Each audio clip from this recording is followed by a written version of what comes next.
Hi everyone. जैसा कि आप जानते हैं कि टीएसएसपी का नोटिफिकेशन आ गया है एडवर्टीज़मेंट नंबर 0221 में। तो टीजीटी की काफ़ी सारी वैकेंसीज़ आई हैं और भी काफ़ी सब्जेक्ट्स की वैकेंसी आई है, जैसे असिस्टेंट टीचर और nursery teacher, then LDC counsellor. अब हमारा मेन फोकस इस वीडियो में रहेगा टीजीटी नेचुरल साइंस के लिए। तो अभी हम देख लेते हैं कि टीजीटी नेचुरल साइंस की कितनी सीट्स हैं। तो आप जैसा कि देख सकते हैं टीजीटी नेचुरल साइंस की 339 सीट्स हैं अनरिजर्व कैटेगरी में, 96 सीट्स हैं ओबीसी कैटेगरी में एंड 207। आप देख सकते हैं ये सारी लिस्ट कि किस कैटेगरी में कितनी कितनी वैकेंसी है। आप अपना पोस्ट कोड ज़रूर याद रखिएगा 36/21। आज हम इस वीडियो में सिर्फ सिलेबस एंड किस तरीके से पेपर आता है उसे एनालाइज करेंगे एंड उसके बारे में स्टडी करेंगे। आप जानते ही होंगे कि एग्ज़ाम हम कब फॉर्म फिल कर सकते हैं, 25 में। तो आप स्टार्ट कर दीजिएगा, जैसे ही साइट ओपन होगी तो आपको फिल करना है। अब हम सिलेबस को देख लेते हैं। आपके सिलेबस में आएंगे ये 5 टॉपिक्स पेपर 1 में। इस पेपर में आपके 2 पेपर होंगे एक ही दिन में 2 आवर के। फर्स्ट पेपर आप देख सकते हैं कॉमन पेपर, और ये सभी टीचर्स या फिर जितने भी डीएसएसबी एग्ज़ाम देता है कंडक्ट कराता ही है। पेपर 100 मार्क का होगा। इसमें 5 टॉपिक्स होते हैं। General intelligence and reasoning ability, reasoning के 20 क्वेश्चंस आते हैं। उसके बाद जनरल अवेयरनेस के 20 क्वेश्चन, जिसमें करंट अफेयर्स 4 मार्क का रहता है। अरिथमेटिक न्यूमेरिकल एबिलिटी यानी कि मैथ्स, उसके बाद हिंदी एंड इंग्लिश, ये आपके 20 मार्क्स के आते हैं। और साथ में हमारा पेपर 2, अगर आप साइंस से हैं तो साइंस का इसमें कंटेंट आएगा, हिंदी से हैं तो पूरा हिंदी आएगा 100 मार्क की। तो हम इसे अच्छे से एनालाइज करेंगे 1 बाय 1। तो सबसे पहले तो आपके सामने ये डिटेल्ड सिलेबस है। पहले हम इसको देखते हैं कि आपके 5 टॉपिक्स हैं। तो देखिए, आप जनरली हम जितने भी साइंस साइड से होते हैं तो हमारा जीके वैसे भी थोड़ा सा कमज़ोर रहता है, पर इसके लिए आप क्या करेंगे, आप डेली थोड़ा थोड़ा एसएसटी को भी पढ़ेंगे, पॉलिटी को पढ़ेंगे तो अच्छा रहेगा, 6th की 7th की 8th की, ताकि आप इसे यूट्यूब से भी कर सकते हैं और हम भी अब स्टार्ट करेंगे। तो आपका थोड़ा सा जीके पे हाथ साफ होगा, क्योंकि करंट अफेयर भी आप करेंगे तो लास्ट 6 मंथ्स के करिएगा, उससे ज़्यादा की ज़रूरत भी नहीं पड़ेगी। आप अभी से शुरू कर दीजिए, जब भी एग्ज़ाम होगा तब तक के सारे करने हैं आपको। तो हम जीके को अब हम ना इस वाले टॉपिक्स को 1 बाय 1 पढ़ेंगे। आज हम पहले डिस्कस करेंगे पेपर 2 कैसे तैयार किया जाए, क्योंकि पेपर 1 तो कॉमन है और वो सभी कर रहे हैं। आपको कई लोगों ने गाइडेंस भी दी होगी और आप कोचिंग भी ले रहे होंगे। हम पेपर 2 के बारे में बात करते हैं। पेपर 2 आप ध्यान से देखिएगा, उसमें आपकी फ़िज़िक्स, केमिस्ट्री एंड बायोलॉजी आती है पेपर 2 में। और ये जो फिज़िक्स, केमिस्ट्री, बायोलॉजी आएगी तो ये कितने कितने नंबर की आती है। मैंने पेपर को एनालाइज़ किया 100 मार्क के पेपर को, तो आपको 100 में से पहली बात 40 मार्क्स तो लेनी है, अदरवाइज़ तो नो सिलेक्शन। 40 तो लेनी ही है। मान लीजिए कि इस बार ऐसा होता है पेपर बहुत टफ आता है और सभी सिर्फ क्वालिफाई कर पाते हैं, तो मिनिमम जो कट ऑफ रहेगी वो एटलीस्ट 80 to 90 तो रहेगी, पर इतनी कम नहीं जाती है, वो 100 प्लस जाती है। 125, 36 नंबर भी आ जाते हैं, उससे भी ज़्यादा भी आ जाते हैं। तो आपको ज़्यादा के ऊपर जाना है, पर लेकिन आपको ये ध्यान रखना 40 मार्क्स तो लेने ही हैं, क्योंकि इसके बिना तो आप क्वालिफाई नहीं कर पाएंगे।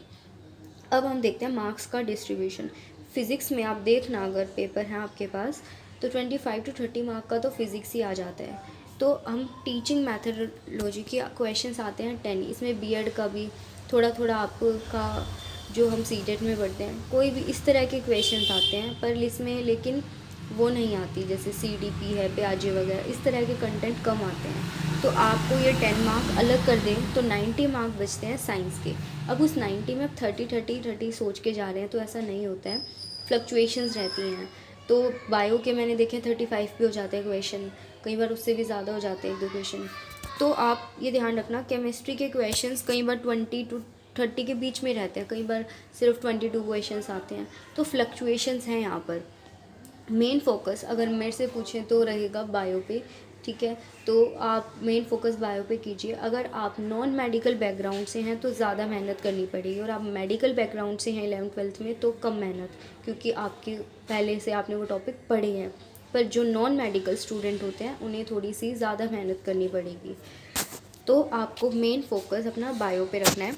केमिस्ट्री तो फिर भी नॉर्मल आप पढ़ेंगे तो हो जाएगा, तो मेन फोकस बायो पे रखिएगा, क्योंकि फ़िज़िक्स के क्वेश्चन कई सेट्स में पेपर आता है। तो कई बार तो क्या होता है कि पेपर बहुत ही आसान 9-10 तक की फ़िज़िक्स आती है, पर किसी किसी स्लॉट में पेपर काफ़ी टफ आता है। जैसे कि मान लीजिए 3 स्लॉट में एग्ज़ाम हो रहा है, तो हो सकता है एक स्लॉट में काफ़ी इजी क्वेश्चंस हो एनसीईआरटी से 9-10 तक के, और किसी स्लॉट में हो सकता है कि सारे ही क्वेश्चन वो 11-12 से दे दें, और आप थोड़ा वहाँ पे दिक्कत हो जाएगी। तो आपको फ़िज़िक्स में, केमिस्ट्री में क्या पढ़ना है, बायो में क्या पढ़ना है, ये देख लेते हैं और कितना पढ़ना है। साथ में देखना 10th का पोर्शन कभी कभार होता है फ़िज़िक्स में जो मेजर आता है, अदरवाइज़ माइनर ही रहता है। और 11-12 से टीजीटी में ज़्यादा पोर्शन आता है। बहुत माइनर क्वेश्चंस होते हैं, कुछ क्वेश्चंस होते हैं जो कि 10th तक के आते हैं। तो अब हम इनको डिस्कस करते हैं पहले बायो से, कि आपको कौन कौन से टॉपिक पढ़ने हैं। आप पेपर को खुद एनालाइज़ कीजिए, मैंने किया है, मैं आपको बता देती हूँ। आपको बायो से क्या ज़रूर पढ़ना है। पहला चैप्टर है ये 11th क्लास की बायोलॉजी का इंडेक्स है। 11th में आपको लिविंग वर्ड में सिर्फ वो आप ऑर्डर नहीं पढ़ते हैं कि क्लास, ऑर्डर, फाइलम, ये वाला एक लाइन बहुत ज़रूरी है करना। अब सबसे इम्पॉर्टेंट है बायोलॉजिकल क्लासिफिकेशन। जैसे कि क्वेश्चंस आ जाता है कि ये जो बैक्टीरियोफेजेस होते हैं ये किस कैटेगरी में आते हैं, तो वायरस में आते हैं। इस तरह के क्वेश्चंस आते हैं, और ये 8 तक की में बुक में नहीं है, 8, 9, 10। तो आप इसे करिएगा, इसको तो बहुत अच्छे से करिएगा। प्लांट किंगडम और एनिमल किंगडम पहले मेरे सजेशन लें, अगर पहले आपको 9th की पढ़नी चाहिए। प्लांट और एनिमल किंगडम आपको पूरा अच्छे से आना चाहिए, क्योंकि इसी में से क्वेश्चन आ जाते हैं प्लांट और एनिमल किंगडम में। सबसे मेन फोकस आपको 11th की बायोलॉजी का बता रही हूँ, बायोलॉजिकल क्लासिफिकेशन। नंबर 2, अगर आप 11th में पढ़ना चाहें तो मॉर्फोलॉजी तो ज़रूर पढ़ कर जाइएगा, और एनाटॉमी थोड़ा पर, लेकिन मॉर्फोलॉजी बहुत ज़रूरी है पढ़ना।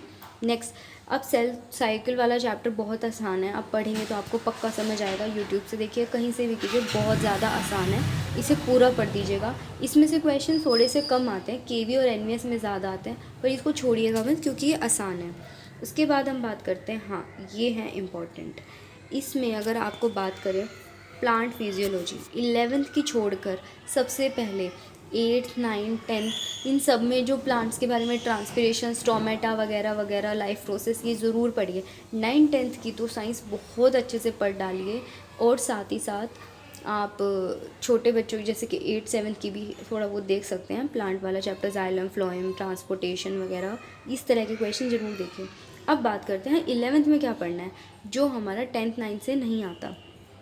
टॉपिक नंबर 1, आपको ये चैप्टर और ये चैप्टर पूरा अच्छे से पढ़ना है। न्यूरल कंट्रोल एंड कोऑर्डिनेशन, इसमें से कई क्वेश्चंस आए हुए हैं, आप चेक कर सकते हैं, और सबसे ज़्यादा इसमें से। तो आपको सबसे ज़्यादा मेहनत इन 2 चैप्टर पे करनी ही है कैसे भी। उसके अलावा आप ये चैप्टर भी उठा सकते हैं। तो ये थी 11th की बात, कि इतना भी पढ़ेंगे तो बात बन जाएगी, पहले इनको कीजिए, दूसरी चीज़ें हम बाद में देखेंगे। पर इससे ज़्यादा मैंने बताया 11th में तो बहुत मुश्किल हो जाएगा अगर आप नॉन मेडिकल हैं।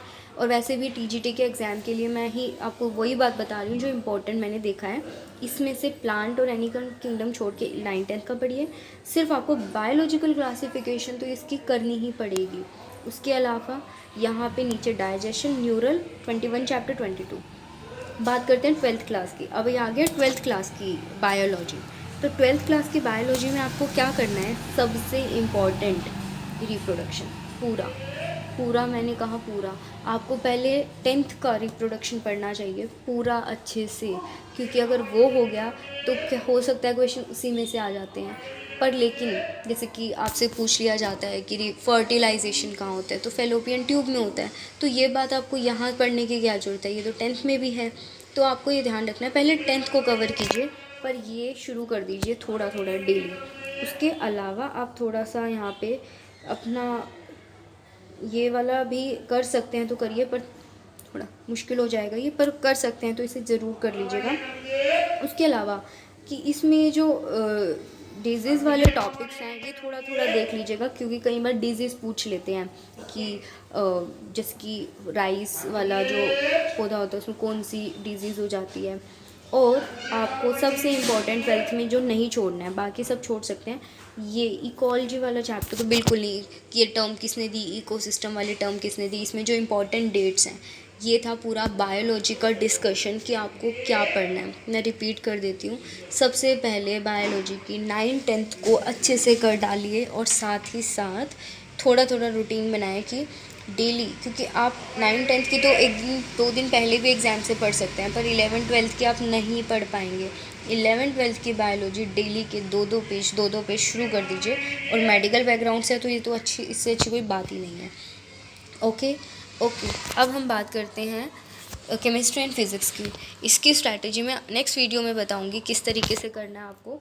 और साथ ही साथ हम ये भी करेंगे कि ये पेपर 1 किस तरीके से प्रिपेयर करें, ये हम नेक्स्ट वीडियोस में पढ़ेंगे। अभी के लिए मैंने आपको पूरे बायोलॉजी की टिप्स दी हैं। अगर आपको टीजीटी क्रैक करना है, आपको अपने फर्स्ट पेपर और सेकंड पेपर में 40 मार्क्स तो लाने ही हैं। उसी के साथ आपको सेकंड पेपर पे बहुत फोकस करना है, वो सब्जेक्ट है। फर्स्ट पेपर तो आप फिर भी निकाल ही लेंगे, 40 मार्क भी ले आए और सेकंड में अपने सब्जेक्ट में ज़्यादा ले आए तो बात बन जाएगी। तो आप कोशिश कीजिए पहले बायोलॉजी शुरू कर दीजिए। केमिस्ट्री तो नॉर्मली लोग कर ही लेते हैं, पर बायोलॉजी में फंस जाते हैं क्योंकि उसमें फैक्चुअल क्वेश्चन है तो है। फिज़िक्स में न्यूमेरिकल्स आ जाते हैं, वहाँ पे हम नहीं सोल्व कर पाते या सोचते हैं कि यार इससे अच्छा तो है कि हम फैक्चुअल क्वेश्चन जल्दी से पढ़ाएं, टिक किया। तो हमारा जो फिज़िक्स में होता है वहाँ न्यूमेरिकल पोर्शन आ जाता है और हम कई बार घबरा जाते हैं, छोड़ देते हैं उसको फटाफट। तो आपको ऐसा नहीं करना है। आप पहले बायो एंड केमिस्ट्री को स्ट्रॉन्ग कीजिए। एंड फिज़िक्स को थोड़ा थोड़ा मैं नेक्स्ट वीडियो में बताऊंगी कि पेपर 1 की कैसे तैयारी करनी है और फिज़िक्स की कैसे तैयारी करनी है। Thank you so much.